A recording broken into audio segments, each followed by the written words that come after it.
Välkomna till Kungliga Vetenskapsakademin och den här presskonferensen då vi ska presentera årets Nobelpris i fysik.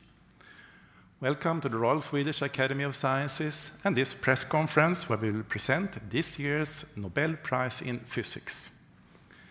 We will keep to our tradition and start in Swedish and then continue the presentation in English. And you are of course welcome to ask questions later on in either language.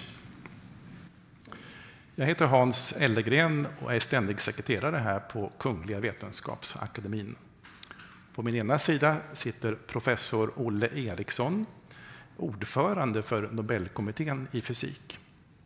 Och på andra sidan professor Göran Johansson, ledamot av Nobelkommittén för fysik och sakkunnig inom ämnet. My name is Hans Ellegren. I'm Secretary General of the Royal Swedish Academy of Sciences. To my right is Professor Olle Eriksson, Chair of the Nobel Committee for Physics. And to my left, Professor Göran Johansson, member of the Nobel Committee for Physics and one of the experts in this field. Årets pris handlar om att möta kvantmekaniken på ny skala. This year's prize is about encountering quantum mechanics on a new scale.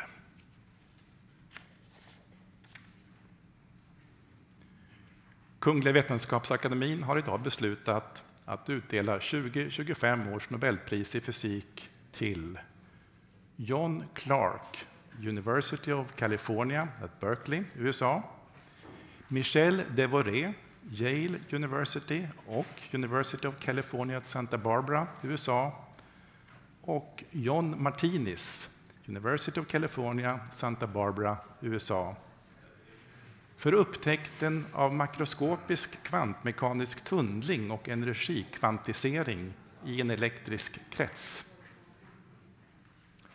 The Royal Swedish Academy of Sciences has today decided to award the 2025 Nobel Prize in Physics to John Clarke, University of California at Berkeley, USA, Michel Devoret, Yale University and University of California at Santa Barbara, USA, and John Martinis, University of California at Santa Barbara, USA, for the discovery of macroscopic quantum mechanical tunneling and energy quantization in an electric circuit.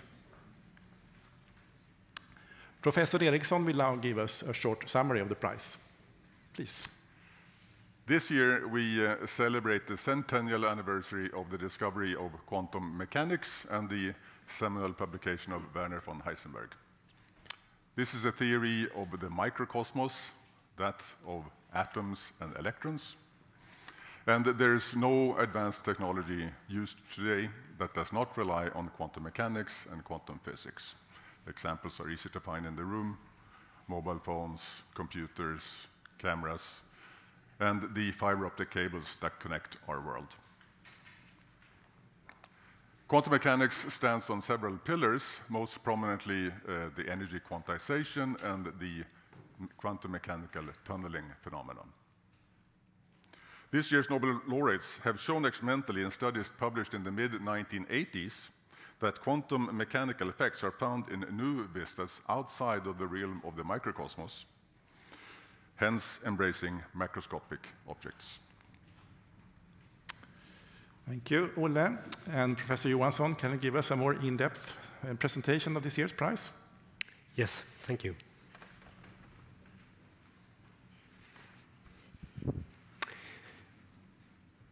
So, this year's prize is about quantum mechanical tunneling. This is a quantum mechanical effect that was discovered soon after Erwin Schrödinger published his famous wave equation in 1926, almost exactly 100 years ago. Soon after it was published, solutions were discovered where a particle could penetrate a classically impenetrable barrier. So to the left here, you see that exemplified by a wall, and the little boy throwing a classical ball onto the wall. It always bounces back. However, quantum mechanical particles can sometimes appear on the other side of this classically impenetrable wall, and it is as if it dug a small tunnel through the barrier. Hence the name. Soon after tunneling was discovered, it was also discovered that it's not only an astonishing theoretical prediction, it also has practical implications in the subatomic world. So to the left, you see a big nuclei, lots of protons and neutrons, and so-called alpha decay of this nuclei can be explained by the fact that the alpha particle, 2 neutrons and 2 protons, is bound, it's part and bound to the nucleus by a barrier. And classically, it would never, ever leave the nucleus. However, due to quantum mechanical tunneling, it can appear outside of the nucleus, and thus you have radioactive decay. And the fact that it's quantum mechanical tells that it's a completely random process. And also by calculating the width and the height of the barrier, you can calculate the average waiting time for this decay or the half-life. So we understand that quantum mechanical tunneling is important in the subatomic world.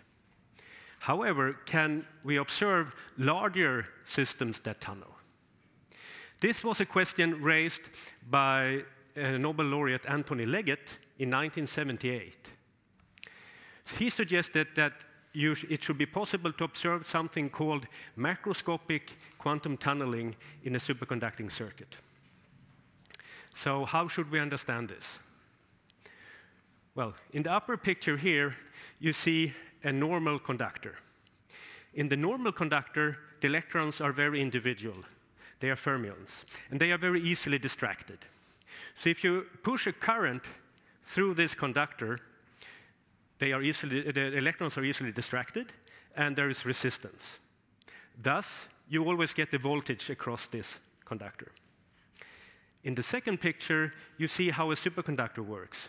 Here, the electrons take each other 2 and 2 by the hand, and then it's much harder to distract them.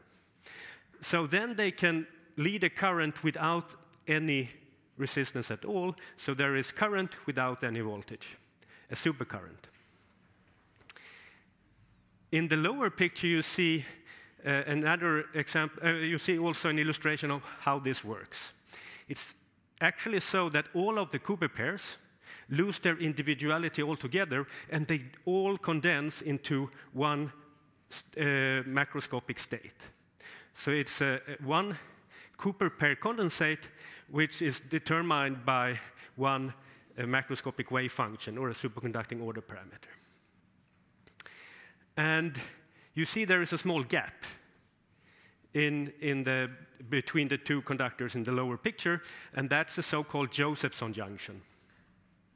So in 1962, Brian Josephson predicted that you can, even if there is a small weak link or a gap in the conductor, you can still have a supercurrent. And he derived simple equations for how the current and the voltage in this junction relates to the macroscopic wave function on the two sides of the weak link. And from his description, you can do the following. If you push a current through the Josephson junction, it can then appear in 2 different states, one without the voltage and one with a measurable voltage. And the switching between the 0 voltage state and the state with the voltage is, there is a barrier in between. And by detecting how this switching occurs between the 0 voltage state to the voltage state, this is how our 3 laureates managed to prove that there is macroscopic quantum tunneling. So, to the left, you see an illustration of macroscopic quantum tunneling. So, our 3 laureates positioned, they push a current through the junction, And it was in a state so that it should not classically be able to switch. And yet, it switches from the 0 voltage state to the state with the voltage. Although classically, you see that it cannot switch. And if you're a physicist, you might realize that the smoking gun evidence for this macroscopic quantum tunneling are when the black dots here deviate from the diagonal line. That's where macroscopic quantum tunneling dominates. So the 3 laureates, so this breakthrough experiment was performed in 1985 at Berkeley, and the group leader, John Clarke, had long experience of working with Johansson junctions. John Martinis was his senior PhD student at the time, and Michel Devoret was a postdoc coming from Saclay outside of Paris, with experience from low-temperature physics, but not with Johansson junctions, molecular solids. So this trio did not only do this breakthrough experiment, they also did another breakthrough experiment the same year. So the name quantum physics comes from the fact that atoms absorb and emit energy in packages, so-called quanta. And by irradiating the Johansson junction with microwaves, they could verify that this macroscopic object absorbs energy in a quantized way. So there are quantized energy levels. So, yes, I just want to mention also that in this system of the Johansson junction, there are billions of Cooper pairs. So it's really a macroscopic object in that sense. Okay, so this might sound a little bit abstract. However, this is a sketch of this experimental setup coming from John Martinis' PhD thesis. So you see the scale bar to the right, 1 centimeter, and there you see the silicon chip with superconducting wires, and the Johansson junction is exactly where the 2 wires meet. You apply the current to the left at the power connector, and then you measure the voltage at the same place.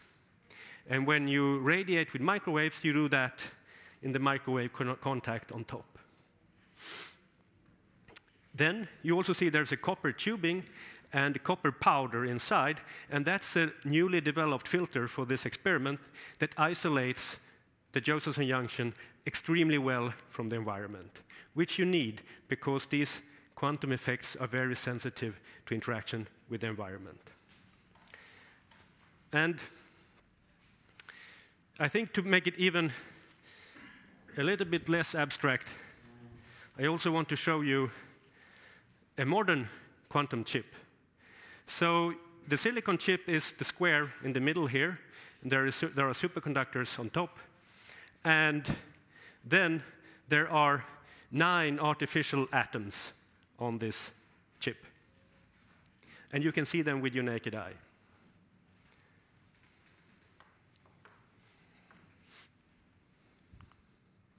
So the 3 laureates has established, so the picture illustrates how they have taken quantum tunneling and quantum physics from the subatomic world onto electric chip. So now we had 40 years of lots of groups in the world exploring quantum physics on a chip, engineering artificial atoms, exploring quantum physics in regimes which are hard to get to with natural atoms, because you can engineer these artificial atoms. You can also couple the superconducting atoms to mechanical oscillators, and then you probe quantum properties of mechanical oscillators. And you may also have heard that this is one of the platforms where you can develop a quantum computer. Thank you.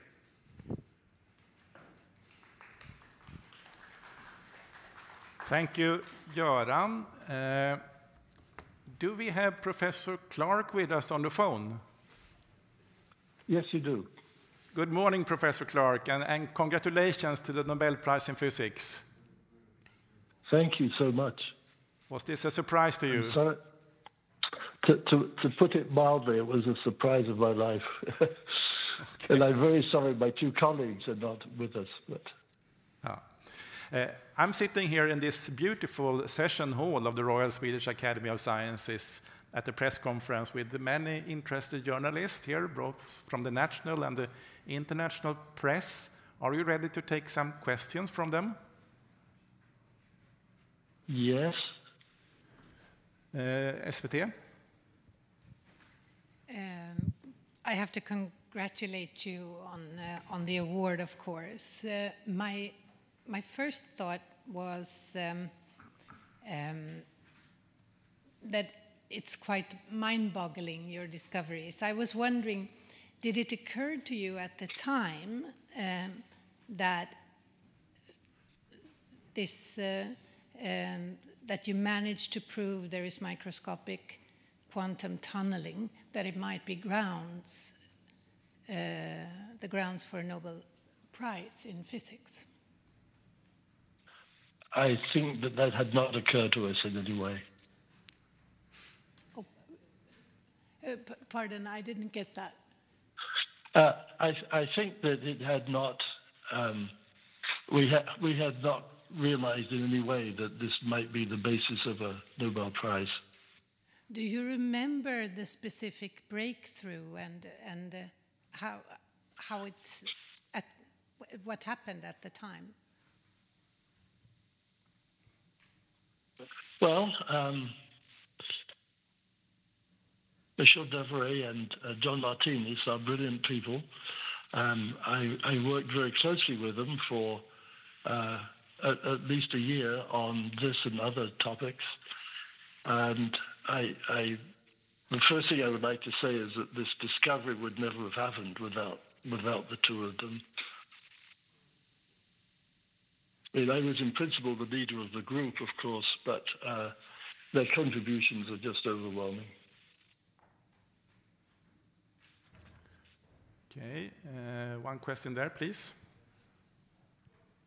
Hi, Professor Clarke. This is Yiwei from the Chinese Media Intellectual. First, congratulations, and I would like to know your feelings now and where you are now. And the second question is, what do you think your research has left the open questions for the next generation of physicists? Thank you. Well, first of all, my feelings are that I'm completely stunned. Of course, it had never occurred to me in any way that this might be the basis of a Nobel Prize. And I'm sorry, what was your second question? My second question is, what open questions does your discovery leave for the next generation of physicists? Well, I think that, as already been suggested, this is something that does lead to the further development of, or the development of, sorry, I'm losing my words, of the quantum computer. I mean, many people are working on quantum computing, and I think that it is recognized that our discovery is in many ways the basis of this. Yes, please. Thank you. Bogun Radrewski from the Polish television. Congratulations, Professor. I wanted to ask you because, well, everyone in this room has a smartphone, and we have cameras that use memory chips that are actually based on the effects that you were studying. I wanted to ask you, did you predict when you made your discoveries that they are going to have such a widespread practical applications? And what do you think is going to be the next step in that regard? It certainly had not occurred to us in any way that this discovery would have such a significant impact. and we were buried in understanding the physics and the calculations that went into this. And it was very much following up on this brilliant work by Tony Leggett, who of course also subsequently won the Nobel Prize.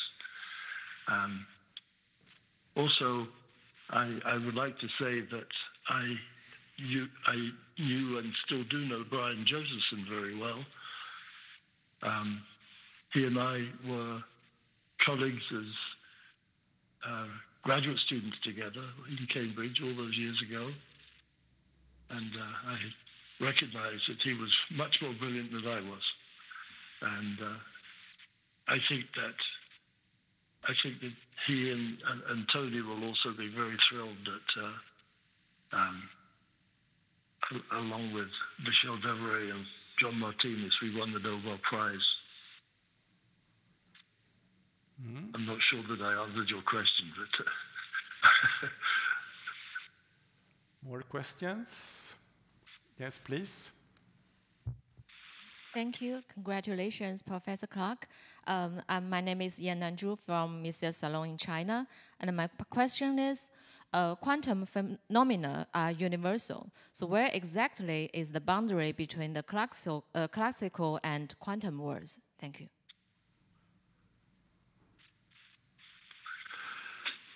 Well, I think that the real difference is that the quantum world depends on quantum mechanics, which, as someone commented earlier in this discussion, quantum mechanics was discovered many years ago now by Schrödinger, almost 100 years ago. And that's the underlying basis. The thing is that classical physics doesn't depend on quantum mechanics.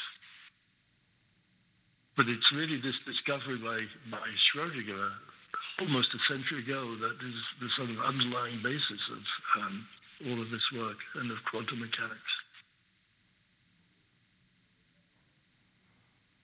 Mm-hmm. I'm Anneli Megner-Arn from Swedish TV4. Congratulations. I wonder what connections you see between the quantum computers and your discovery. Well, I think that our discovery in some ways is the basis of quantum computing. Exactly where all this fits in is not at this moment entirely clear to me, but I think that this is one of the excuse me a second. I think that I think that the basis of quantum computing relies to quite an extent on our discovery. But our discovery, as I said, also depends on many other people like Brian Johansson and Tony Leggett.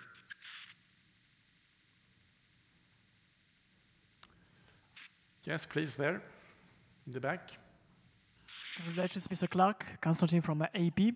Could you tell us how your discovery is used by average consumer today? Thank you. Well, as people have pointed out, I mean, many straightforward applications are things like the cell phone. And I'm speaking on my cell phone, and I suspect that you are too. And that one of the underlying reasons that the cell phone works is because of all this work.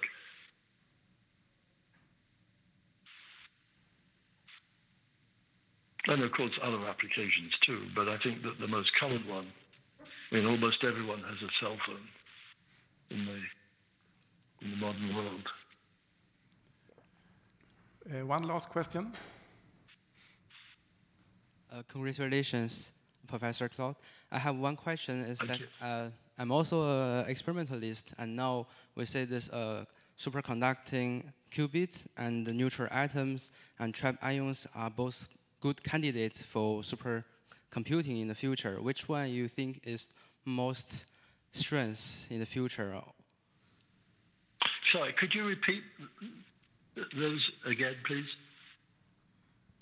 So my question is that for the moment we know that for superconducting qubits and neutral atoms, like cold atoms, and also ion trap, so they also show a very good candidate for the future superconductor. So which one do you think that is most probably for the future that we will use? I'm sorry, I don't quite understand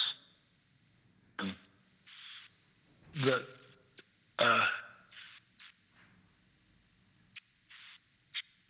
I mean, you talked about qubits and neutral atoms, and what exactly are you asking? Maybe we need to take that question afterwards.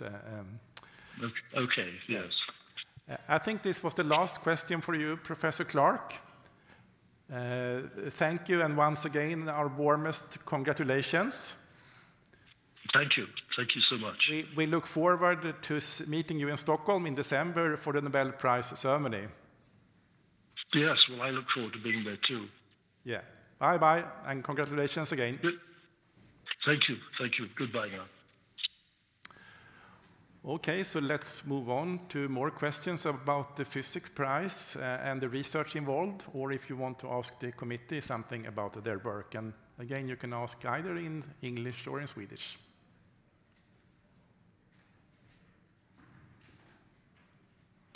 Yes, please. Thank you. I'm Yanliang Guo, and I'm also an experimentalist in cold atoms. And then my question, I have two questions. So the first question is that we know theorists is the ones that foresee the future, and experimentalists that is realize this system and then to change our daily life. And then when evaluating Nobel-worthy contributions, how does the committee balance the value of this original theoretical breakthroughs and that delicate experiments that realize these theories in the lab? And second question is that when evaluating Nobel-worthy contributions, does the committee also take into account or consider the potential influence for the future science and applications, or it is just focused on the past achievement? Thank you. Göran? So, yeah, I mean, the last question first, of course, we can only regard what's been achieved so far. So we can only give a prize for something that has been done already. I mean, both deep theoretical insights are of course very important, but experimental discoveries are, I mean, lies at the heart of physics. So they are both extremely important. And we should also remember that this should be for the greatest benefit of mankind. So we definitely do consider what's the impact of these discoveries. Olle, do you want to add something? Yes, so as Professor Johansson says, the will of Alfred Nobel states for the betterment of mankind in the field of physics. And so this, of course, could be something that is very practical, but it could also be something that tells us where we are in cosmos, you know, anything on cosmology and black holes. And it's important, I think, to remember the quantum mechanics has basically three founding fathers. It's Heisenberg, Schrödinger, and Paul Dirac. And Paul Dirac was awarded the Nobel Prize in 1933. And he was asked at the award ceremony then by someone like you, what is the use of your discovery? And he says, I don't think there's any use of that at all.